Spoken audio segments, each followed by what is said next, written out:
Hi everyone, Michelle Markey with Medina Domestic Art Studio, and a quick video on how to color some of the branching coral. This is the big one, so this is going to be in the blues and greens.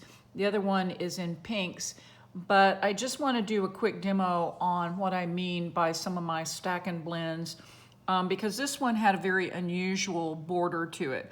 Well, the very first thing you're going to do is you're going to lay down the base color. In this case, it's Caran d'Ache yellow-green. And notice I'm just kind of coloring in the center, trying to keep away from the edges and leaving plenty of space for my yellow color that's going to go on next, okay? And I'm not being super neat about this. As always, you know, I just like to slap color on. Okay, so now I'm going to grab my yellow. And I want this to basically go all the way around the edges. And I want to work that color pretty much all up against the edges and get that in really well so that there's no kind of white gap along the seam line or the, I guess you would call it the stitch line. But it's actually a satin stitch that I use to make this really easy to cut out. And we'll talk about what we're going to do in these white spaces when we get ready to actually attach this to the background fabric, but right now this is just strictly a coloring lesson. Okay, so you can see this is, I'm gonna zoom in here so that you can see it much easier.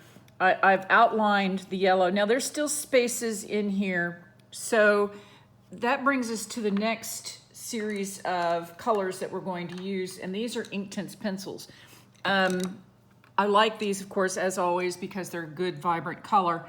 And I've got two here that I really want to focus on: mallard green, green aquamarine, and dark aquamarine. These are the ones that I feel go best with this. So I'm going to start with green aquamarine. Actually, the mallard green and probably the dark aquamarine will be for these darker areas in the back. But again, I'm just trying to demo what it is you're supposed to do with these, because it's very hard, I think, sometimes to put a paint by number diagram together for this. So in all these areas where there's a little bit of empty space, you're gonna create kind of another layer of color in between the yellow and that green.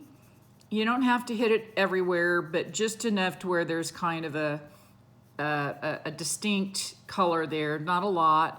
Notice I'm not being super careful about it, but just to kind of lay down a bit of shadow, because that's what we're trying to accomplish here.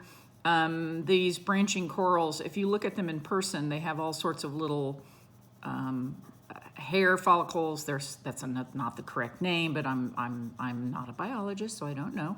That's what I'm calling them. And you want to give it the depth that the green, the lighter green, is kind of standing out, and that this darker green is receding into the background. Okay, so I've got that down, and then maybe I don't know, I'm going to pull out this green aquamarine and maybe add a little to it. And all I'm doing by doing this is just providing some more kind of depth to the color. And then when you go to put the fabric meeting on, I'm not gonna do that here. I mean, that will be another video at some other time. But I'm really just trying to show you how I kind of try to designate something like this. And it's very tough. So if I'm putting this in the instructions, it's going to be stacked. The 3, meaning this is what the number yellow is, the next number, which is whatever this pencil number is in, then the green. So they'll be stacked on top of one another, and I'll have a little diagram box that states, okay, with this you'll start with the bottom number first in the center, the second number is the outline, and then the third is the outermost outline, which is around this. So there you have it. As always, if you have any questions, you can contact me, medinadomarts@aol.com. That's medinadomarts@aol.com. And as always, thank you so much for watching. Bye.